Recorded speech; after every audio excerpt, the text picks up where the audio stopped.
Welcome, DD's World. Let's learn vowels.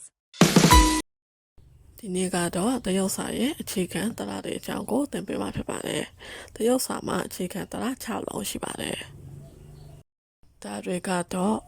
အာအောအေအီအိုဝီတို့ပဲဖြစ်ပါတယ်။ဒါဆိုအခုနှစ်ထပ်တလားတွေအကြောင်းကိုဆက်ပြီးလေ့လာကြပါမယ်။နှစ်ထပ်တလားတွေကတော့အိုင်on, an,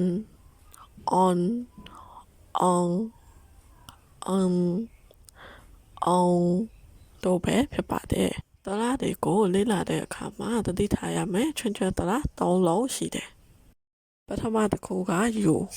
U ကသူ့တည်တန်းဆိုလို့ရှိရင် U လို့အတန်ထွက်တယ်နော်။ဒါပေမဲ့သူ့ကိုတခြားတလားနဲ့ပေါင်းလိုက်တဲ့အခါကျလို့ရှိရင်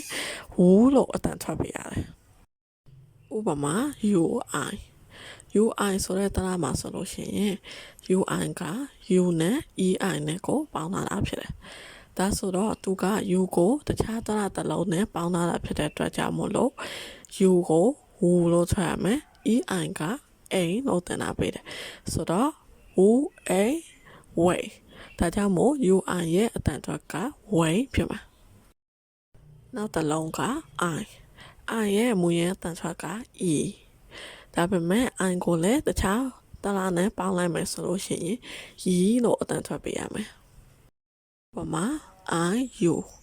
IU ကဆိုလို့ရှိရင် I တလားနဲ့ OU ဆိုတဲ့တလားပေါင်းလာတာဖြစ်တယ်။ဆိုတော့ I တလားကိုနောက်ထပ်တလားတစ်ခုနဲ့ပေါင်းလာတာဖြစ်တဲ့အတွက်ကြောင့်မို့လို့ I ရဲ့အတန်ထွက်ကို E လို့ယူပေးရမယ်။ OU ရဲ့အတန်ထွက်က O ဆိုတော့ YO ဒါကြောင့်မို့လို့ IU တလားရဲ့အတန်ထွက်ကယုံဖြစ်မှာ